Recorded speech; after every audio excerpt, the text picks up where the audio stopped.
Welcome back to another episode of Rock Boys Football. Dan Lanning, the Oregon Ducks continue to not only roll in the 2024 season, but look legitimately like they're the best team in all of college football. You take a look at that first half, that's as dominant as it gets on a football field. And keep in mind, this is an Illinois team that was 6-1 heading into this matchup, the 20th ranked team in the country. First half box score was 35-3 at halftime. 89 total yards for Illinois to Oregon's 363. It doesn't get more dominant than that until I have a working theory that Dan Lanning and Oregon go into second halves just treating it like it's a glorified practice. Like, hey, what are we not good at? What do we need to work on? That's what we're going to do in the second half. A little bit of a sleepy second half, but you still saw some really good things specifically from Oregon on the defensive side of the football. Want to get into a few things that stood out in a positive manner, talk about a few things that Dan Lanning's going to want to clean up too.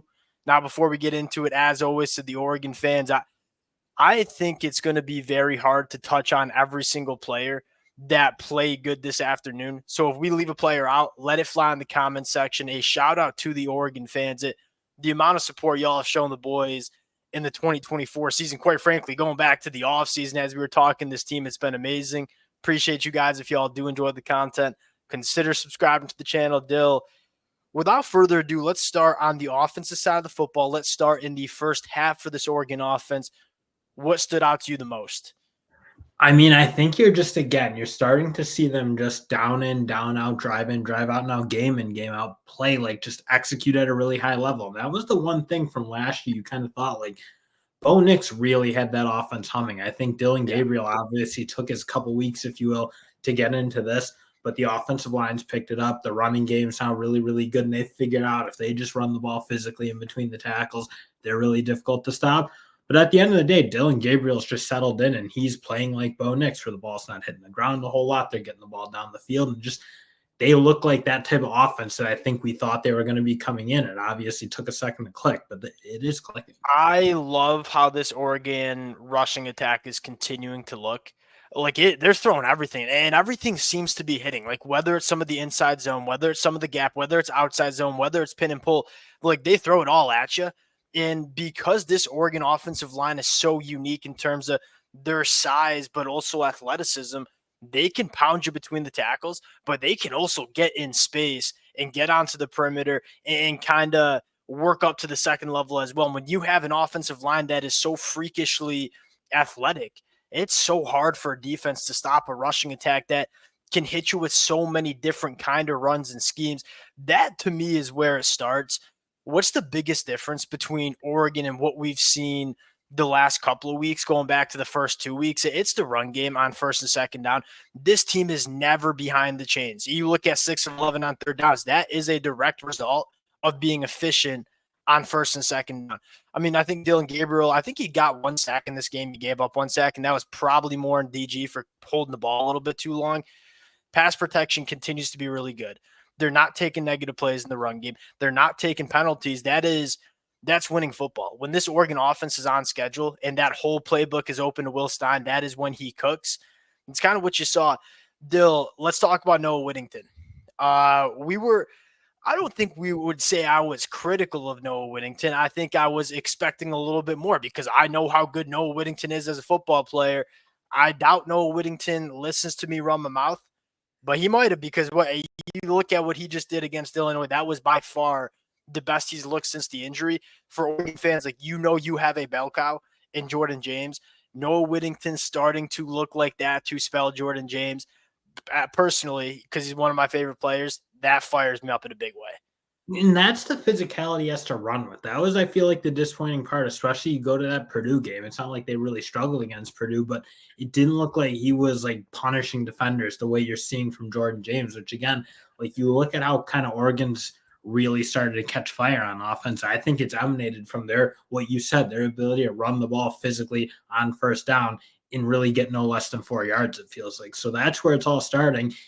And it felt like Jordan James was kind of the only guy who could do that. But Whittington's performance today, like that's how he needs to run. I think he needs to be physically, he needs to punish guys and run behind his pads better. And I want to give another shout out to the perimeter blockers, Kenny Sadiq, Justice Lowe. Oregon does the small things right. And a guy like Kenny Sadiq, I want to talk about him a little bit more.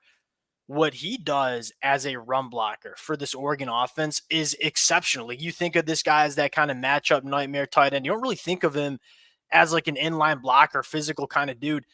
He's put on the weight. He's up to 245 pounds, looks all of 245 pounds. He blocks his tail off. And a lot of times with that, it's just effort. And like, you can tell Kenny Sadiq takes a ton of pride in terms of what he can do blocking. It's really important for Oregon on offense. Like, we like to get the ball to the perimeter, to the boundary. You got to have your wide receivers and tight ends willing to block.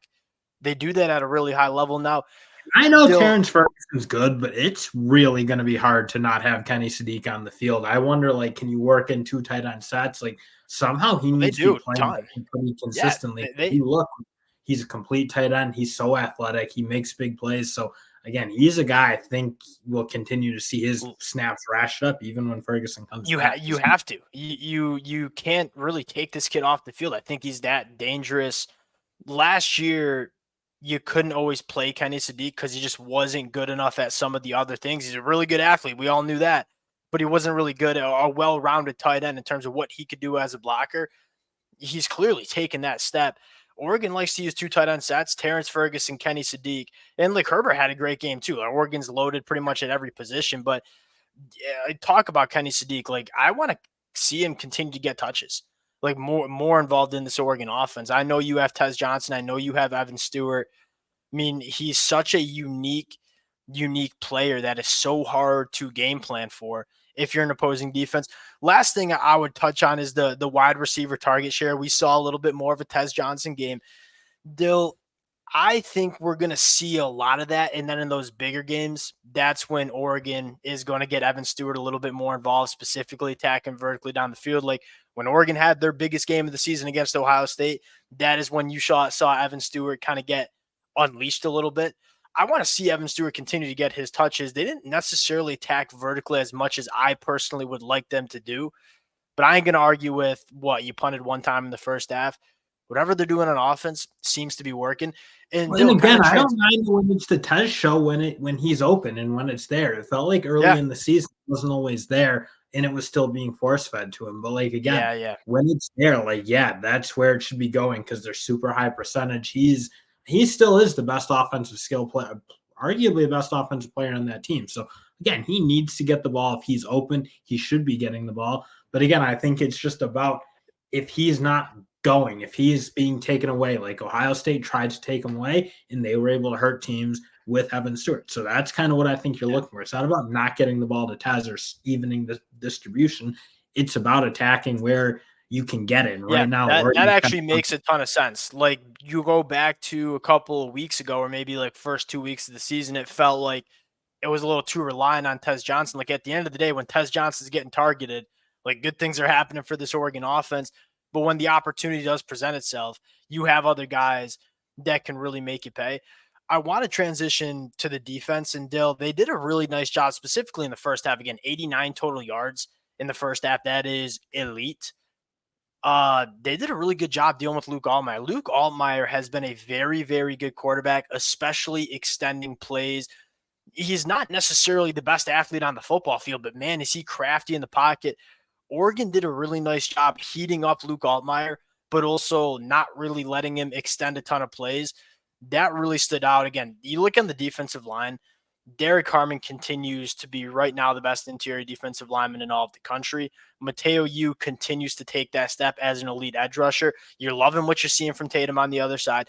They're doing all of this. They're dominating on the defensive line without arguably one of their best defensive linemen in Jordan Burge, who I expect them just, hey, we're going to wait till you're 100% healthy. We're going to unleash you again. I think you're really fired up about what that you can tell Dan Lanning has put a priority on building a defensive line that looks like the defensive lines he had in Georgia. That's continues to be the biggest difference for this Oregon team in 2024. See, I was gonna say honestly, what I think they showed today, and I was kind of convinced now this defensive line's good. I think they've really started to be able to take games over.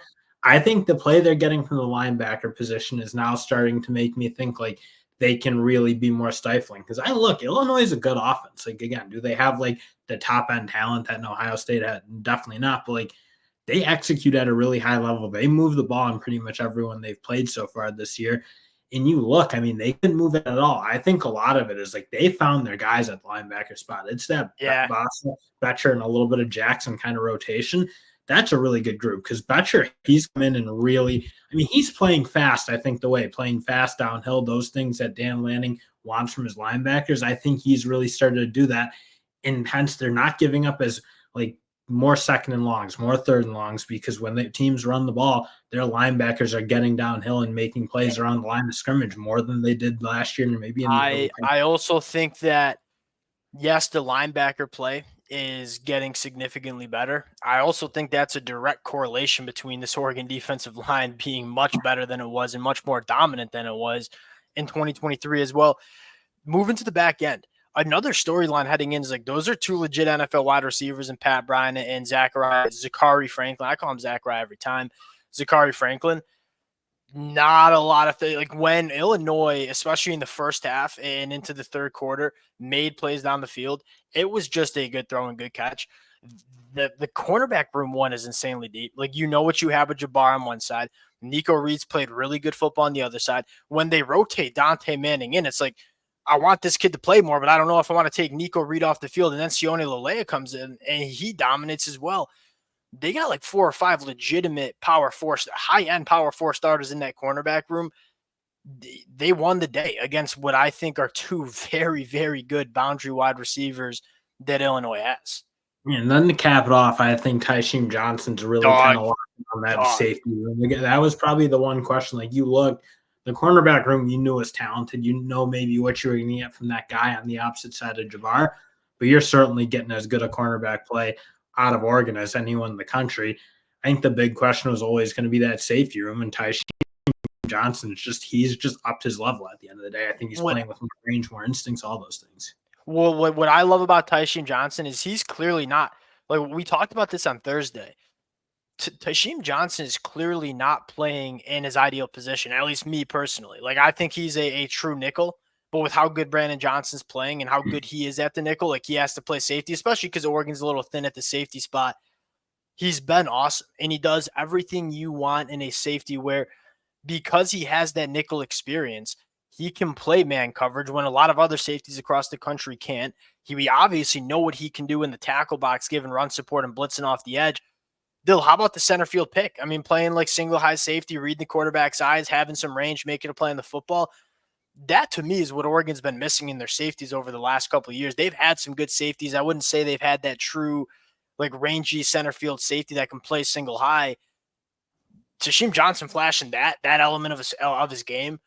Again, I think you continue to see this Oregon team kind of start hitting their ceiling or going towards their ceiling. Now you want to see it for obviously 4 quarters, but again, I'm not going to get on them for not. I think 138-9 against the top 20 team in the country.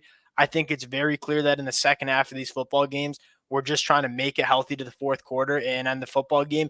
And I think they're trying to work on things. Like, the offense looks different when they come out in the second half. The argument I'd have is, hey, we got to get DG a Heisman. And so, like, let's keep pouring it on a little bit. I don't think Dan Lanning cares about that. I think he cares about getting this team better for next week.